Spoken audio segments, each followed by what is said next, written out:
The NBA season is officially over. The Celtics win the championship. Charles Lee, new Hornets head coach, does as well. Now that means teams can officially negotiate with free agents. They're wasting no time. We'll discuss all of that today on Locked On Hornets and this. Do you guarantee victory for the Celtics after last night's win? I think they're going to pull it out. You are Locked On Hornets, your daily Charlotte Hornets podcast. Part of the Locked On Podcast Network, your team every day. In a minute, cuz we live.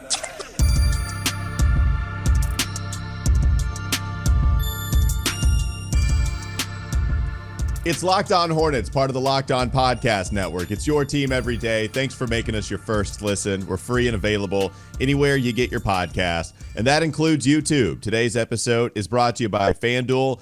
You can make every moment more. Right now, new customers get $200 in bonus bets with any winning $5 bet. That's $200 in bonus bets with any winning $5 bet. Visit FanDuel.com/lockedon to get started. I'm Walker Mail. You can listen to me on WFNZ every weekday from 12 to 3 p.m. And there's Doug Branson, DJ Doug Branson, EveryHornetsBoxscore.com. That's where you can catch his Substack. There he is. That's how you turntable it right there. Ones and twos, baby. I've You're a turned a natural. few tables. I've turned tables a couple of times. Strong reaction to the intro, Doug. People loved it. Getting lots of fire emojis, lots of likes. You got to feel good. But honestly, kudos to you, man. I know you worked hard on it. It's a weird thing to do because that intro is so beloved previously. So it's a big leap, but we had to do it. You did a great job, and the people love it, Doug. Well, it's time to move into a new future, a brighter future for this podcast, and hopefully for the Charlotte Hornets. That's right. Does that future include Miles Bridges? That's the question. Oh, man, we got to start there? I just said brighter future. We got to start there. All right. I follow the bullet points. I am a follower. I am not a leader. So the first bullet point here with the nice little cute bumblebee emoji, Hornets miles ahead. Now, I don't know what that means as far as whether they're miles ahead of every other team in the East trying to contend or if they're just miles ahead on this negotiation with Miles Bridges. But part of the weird rules now, as soon as the season ends, Doug, teams can start negotiating with their free agents, with their specific free agents, which means that the Hornets can start negotiating with Miles Bridges for a couple of days. And then I believe that's when everybody else has the ability. Of course, we know tampering goes on, but whatever, right? The Hornets can start negotiating. So what does this mean for the Hornets? Could we expect some kind of announcement within the next couple of days? I wouldn't expect so. I would expect Miles to play the field here. What do you think with this news, with this weird timeline, and how it is supposed to serve as an advantage for teams that want to hold on to their players that are about to enter free agency? Yeah, so you and I have heard the range for Miles being somewhere in the $20 to $25 million per year, range, okay? Mm-hmm. So if the Hornets were able to get a deal done with Miles, I would expect it to be north of $25 million. I would expect the Hornets to say, all right, we are going to do whatever it takes. We don't want to let those other teams have that opportunity. In order to do that, I think it's all about money. It's not about location. It's not about, playing with LaMelo. It's all about money. It was all about money when they were negotiating prior to this season when, his agency and Miles decided to take the qualifying offer instead of taking whatever short-term deal the Hornets were offering. So if you hear a Miles announcement, I would be shocked if that number were not north of $25 million. Yeah, or maybe even just right at 25, and Miles thought, okay, this is expected the high end, and I'll just go ahead and take it. But you're probably right. If they got something done, it means Miles would be comfortable not testing free agency, which means he got at the minimum of the high end, if you will, or he just got something crazier than we all expected. So, yeah, that's what I think if we did see the tweet, it would be the Hornets just giving in, which would mean that Miles was a part of the plan all along. I don't think that's going to happen, though. And you can give your prediction here, too. But Bobby Marks joined us on Wes and Walker last week and had, I think, a couple of good comments on the Miles Bridges situation. He's actually going to release a piece on Miles and some other key free agents this offseason. So I would expect that to drop within the next couple of days, too. Maybe it already has, and I just haven't seen it. But he talked about the kind of contract that he would offer to Miles. He said 4 years, $100 million, so $25 annually. that's something he would be comfortable offering to Miles Bridges.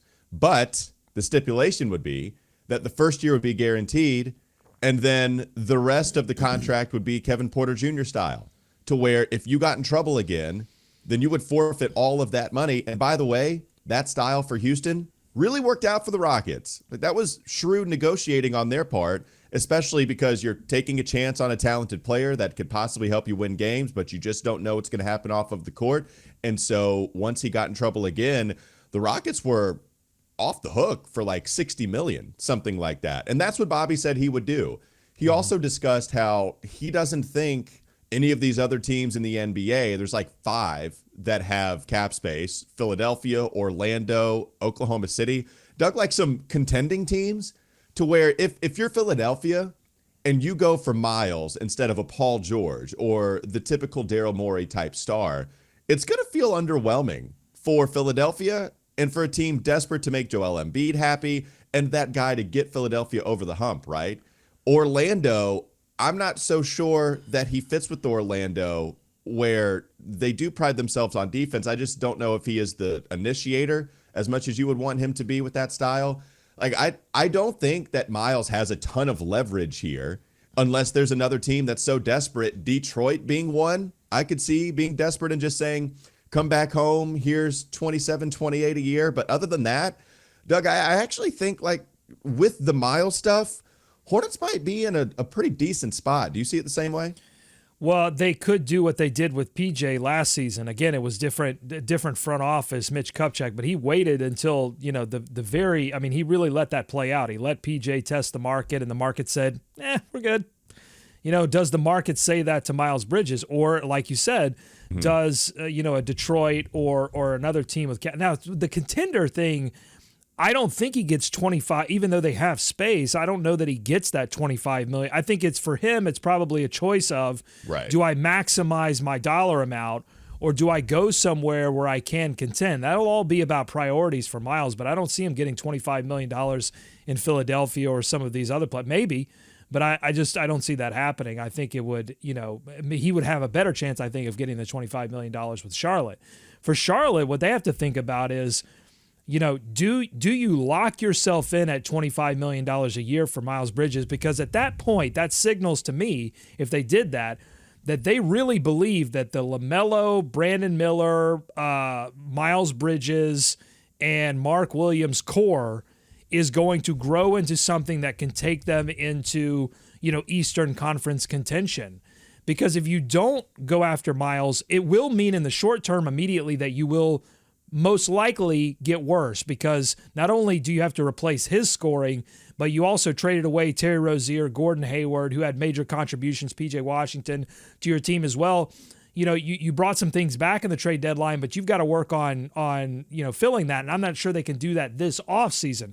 So in the short term, it makes you worse, but in the long term, it gives you flexibility to construct a roster around LaMelo Ball and Brandon Miller that might be more complimentary than locking up $25 million in Miles Bridges. So I think, those are sort of where the two sides are in priorities, and we're just going to have to see how all of this plays out, and then figure out, who's willing to dance with who. Let's talk more about Miles Bridges on the other side of the break. Plus, still to come here on Locked On Hornets. Don't go to sleep on the Hornets just yet. Charles Lee gets another championship ring, and Doug, there were some Hornets in attendance for that game. We'll discuss that, plus a little more on Miles Bridges' free agency on the other side.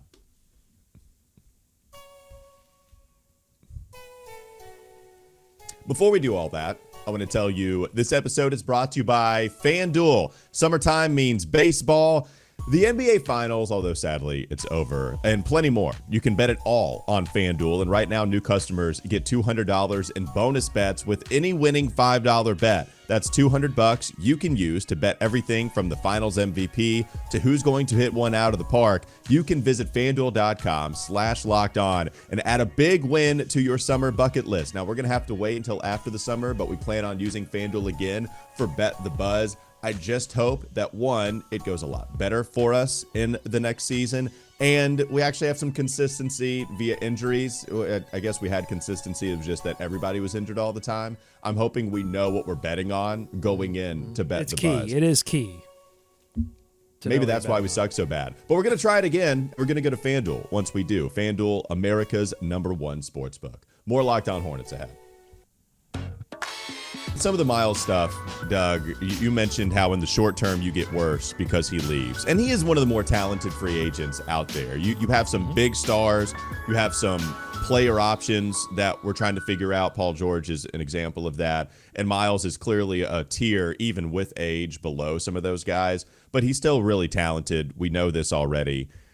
I do wonder if there is a way where the Hornets don't get worse. They remain status quo if they don't have Miles on the roster, or they may even get better because you are going to have $30 million in cap space to work with if you don't bring Miles back, right? Those are the two options. Miles comes back, you have like 5 to work with, and then extension and stuff like that, mid-level exception, whatever. And then you're talking about if Miles leaves, then you have 30. Lots more. So could you do the Moneyball thing where you don't replace a Miles with a single player, but you go after just 2 different players that are a little better defensively, a little more dependable, but can't really get their own shot, don't do some things as well as Miles, but play their role really specifically well. You add some depth that's better than Vasa Micic and Trey Mann, right? But maybe not the starter. Like, I could see a scenario where that happens. I don't know. Like, I couldn't picture a KCP coming here, but somebody like that. Tyus Jones, I've thrown out a couple of times. I don't know. I think that's possible if that's how they decided to play it. And then, of course, you still have some of the decisions to make with Bertans and some of the younger players on the roster. Well, anything is possible because health is a big factor here. Like, if this team is significantly more healthy next season without Miles Bridges, they'll probably be better record-wise and at least approach replacing some of what you would lose with Miles Bridges because you would have more LaMelo, which is going to help with the scoring load for sure. So, yeah, I mean, I think that's always a big factor. And then you have to also take into account that you've got a new coach coming in.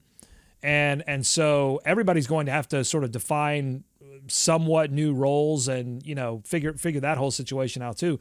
So a lot of variables when people ask, well, how do you replace 20 plus points per game from Miles Bridges?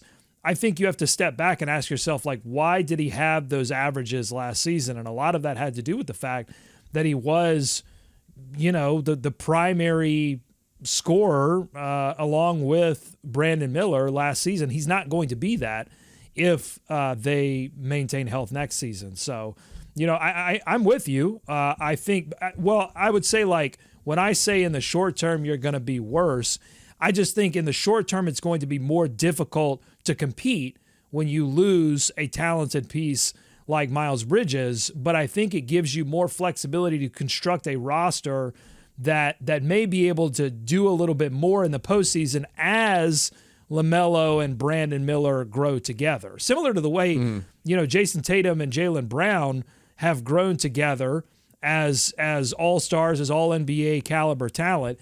As LaMelo and Brandon do that, you want to have flexibility to make trades and to do free agency acquisitions like Boston has to construct a roster around them that makes a lot more sense. It's more difficult to do that if you have another $25 million contract. Oh, yeah. Yeah, right. We could just go to that, too. I mean, it's so funny, man. That's a lot of money for a player that we don't expect to be a top 2 player on this squad for a team that isn't going to contend for a playoff spot next year or top 4 spot, right? Like, I guess it's possible. High-end scenario, you could see them potentially competing for a 6 seed. Everything has to go right. But, man, if you're paying, it's okay to have a player that makes a lot of money if they're the 3rd best player on a team that you expect to win a playoff series. Right. Like, but 25 for a guy that is not going to be a top 2 player who is going to play for a team that isn't expected to win a playoff series. Can it just be that simple? Because honestly, we've talked about it a lot around, we've done a lot, right? We've dissected this. This is what you do for a daily niche team-oriented podcast discussing the NBA. But it could be as simple as, do you want to pay $25 million to a 3rd best player on a squad that is not going to win a playoff series? Nope. Cool. Let's move on. And that's how simple it might be for me, Doug. Yeah, pre-Brandon Miller, they were willing to do it. And obviously pre-felony domestic violence charges, they were ready to do it. Now, things have dramatically changed. And had people stayed healthier over the past, even really last season, and the team and, Schnall and Plotkin had a chance to really see what the team could do under Steve Clifford, and, then that scenario might even be a little bit different. But all of that stuff didn't happen. And I think you're right. It might be that simple. $25 million a year to a player that's never been an all-star. And if things go completely right, which is healthy LaMelo for 70 games, which is Brandon Miller continuing his ascension and staying healthy, Miles isn't going to make an all-star game. You know what I'm saying? The ball is not going to be in his hands enough for him to accumulate the statistics such that he would garner all-star attention. It's going to go to LaMelo and Brandon. And so you're talking about paying $25 million a year to a player who's never going to be an all-star and is going to be the third best player on a team that hasn't proven that they can get out of the play-in.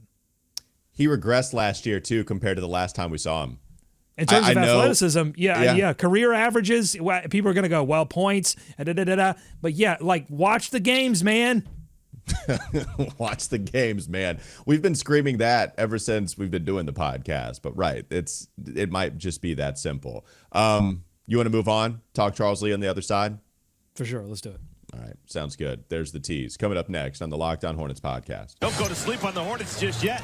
Charles Lee gets another ring. He's done this twice now. Got to be a good sign, I hope. And I've got a finals take. Okay. Do you guarantee victory for the Celtics after last night's win? I think they're going to pull it out. I think it's a good idea. We'll see. Find out what Doug's prediction is for the finals between the Celtics and the Mavs coming up next.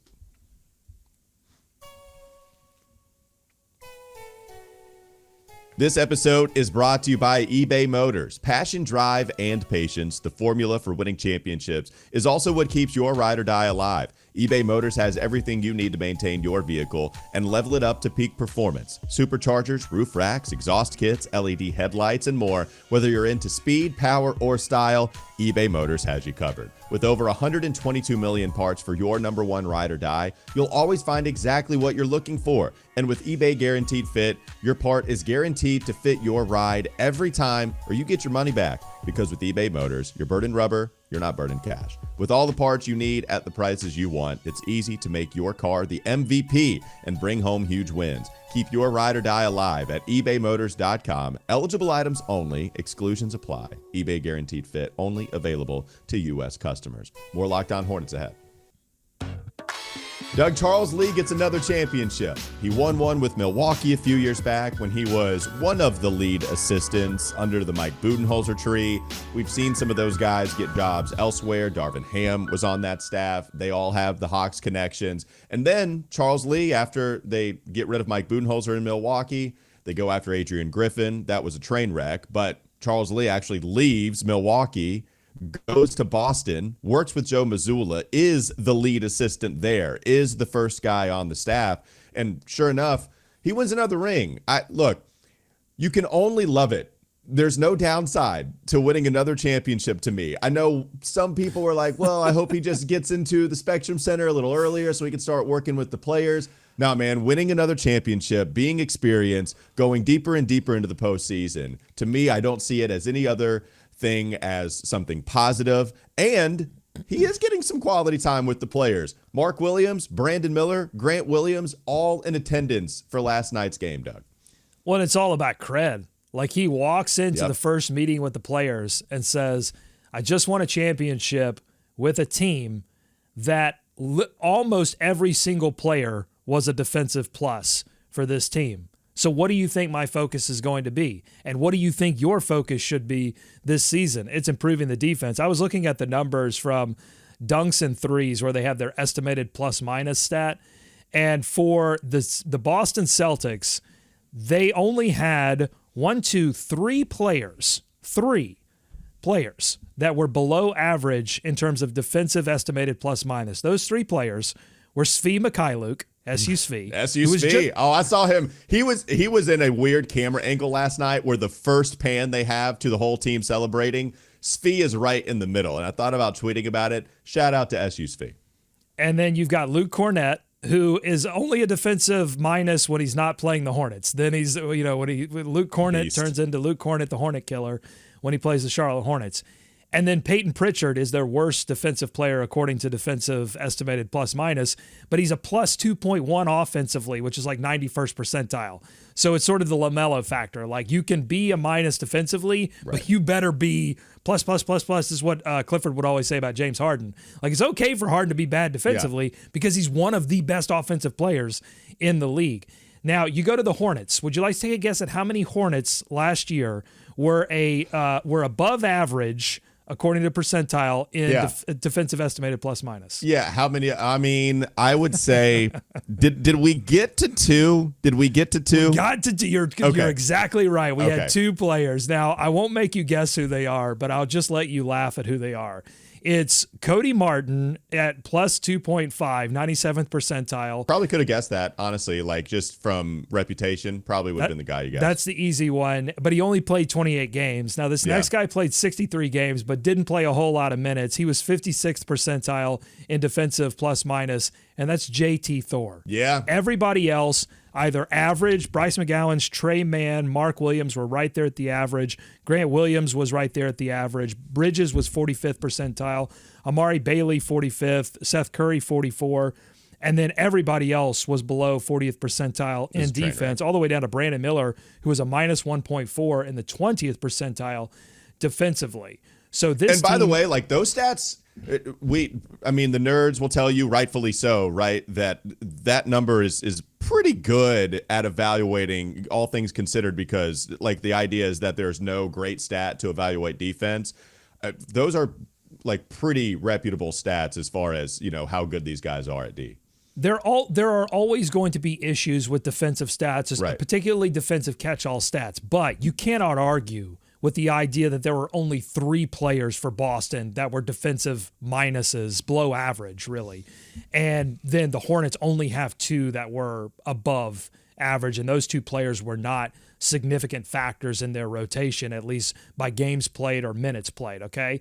So I want to give you one more stat, and this is really my NBA Finals take, is that defense and finishing at the rim, those are 2 things that are good indicators of whether a team is going to compete for a title or not. And they were 2 things that Boston excelled at across the board and 2 things that the Hornets did not. So you go to rim percentage, and for the Celtics, they had only 5 players below average at finishing at the rim. O'Shea Brissett, Drew Holiday, Sam Hauser, Xavier Tillman, Jaden Springer. Now, Hauser did all of his work from beyond the arc. Holiday, too, and gave you a lot on defense. But everybody else above average. For the Hornets, they only had only 5 players, were above average at finishing at the rim. Nick Richards, Grant Williams, Pokashevsky, so that's 2 players they brought post-trade deadline. Mark Williams, Miles Bridges, and then Trey Mann was just below that. So,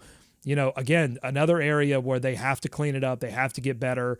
Brandon Miller, LaMelo Ball, it's what they've got to work on as well, but they've got to bring in players. If they're not going to bring Bridges back, they've got to bring in players who can finish at the rim. Doug, I don't know if you still have the page in front of you, but I would, if you could, check the frequency, though, because what's interesting is I don't think that Boston actually got to the rim as much. I know Zach Lowe preached about it really all season long. He would say that he wants the offense for Boston to get there a little more, in part because they are good. But we know about the Missoula offense, it was look for the open 3. And I do think they were good shots, but man, they shot a lot from 3 this season. That was the idea from their offense. They bring in KP, of course, who is a stretch big and a better 3-point shooter than Marcus Smart. So that's going to help you quite a bit. And so you have to wonder, what I like about this is, okay, Charles Lee was a part of a team that when they got to the rim, they finished really well. But I don't think they got there all that frequently, like as far as top 5, top 10, whatever. They were 26th in the league in frequency at getting to the rim. They were 4th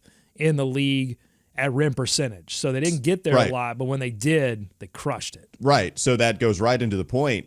While you are trying to figure out how to incorporate that more into the offense, the other side of that is shooting a lot of 3s, which does serve to the advantage of Brandon Miller, knockdown shooter, and LaMelo Ball, knockdown shooter. So what I like is that you can have a foundation to chill on. You have your identity. We're going to look for open shots.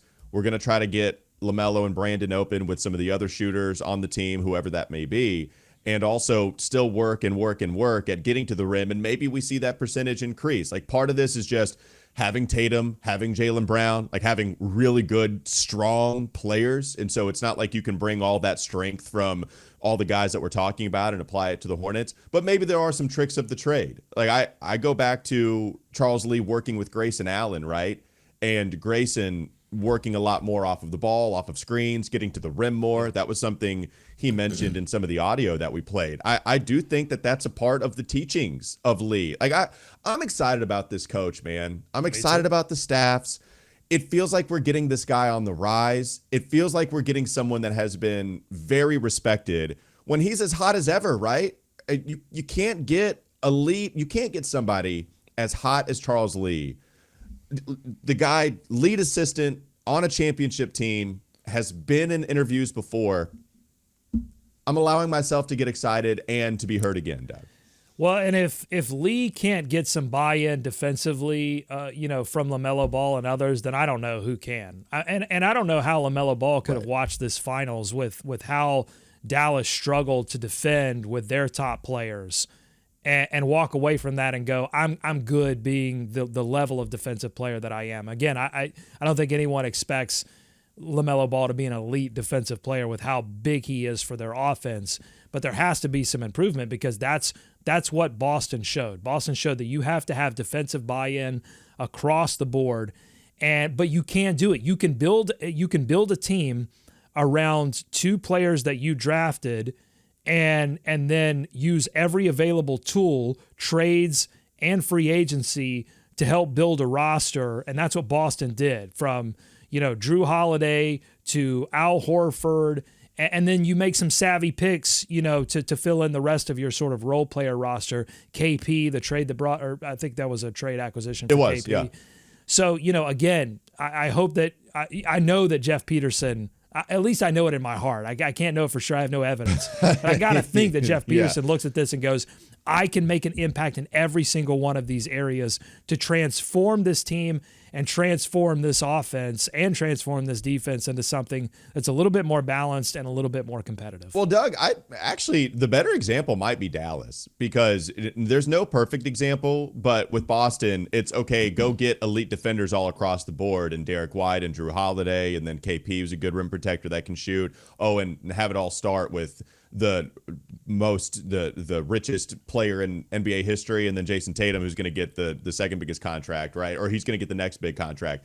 With Dallas, you have an offensive-centric player who's ridiculous on that end of the floor in Luka. LaMelo is not Luka's level, but that mold, ridiculous offensive player, not good defensively, that's LaMelo.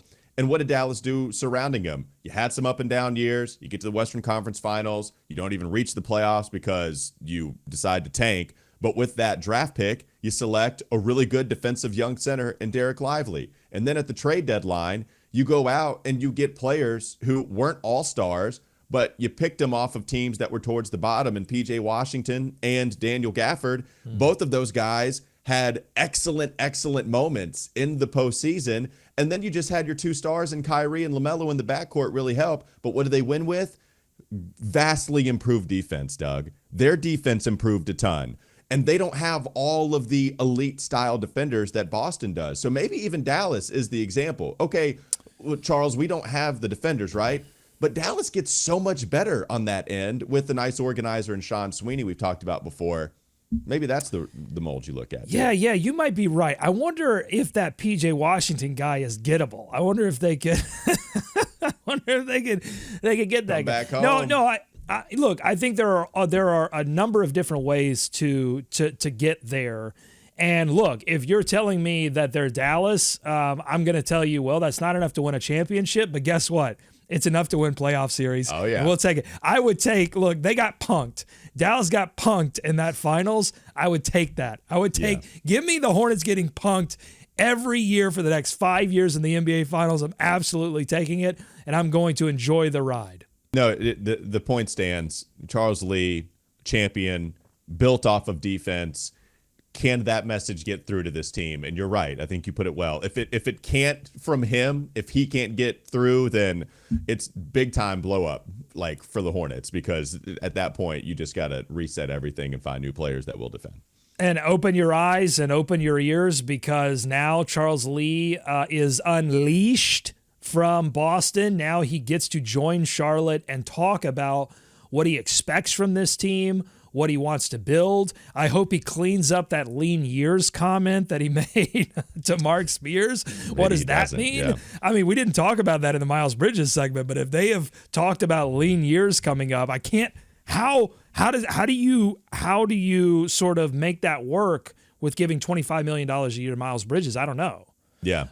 But maybe he cleans that comment up. We'll see. I can't wait. I cannot wait to hear more from Charles Lee about what this team is. And I hope it means too, Walker, that this organization as a whole, from Jeff Peterson all the way up to Schlotkin, that they can start talking about the vision, what I have been pining for. And I've speculated that, hey, maybe they're waiting on Charles Lee to join and they've got their whole crew together and now we can start to sort of get aligned and talk about what that is.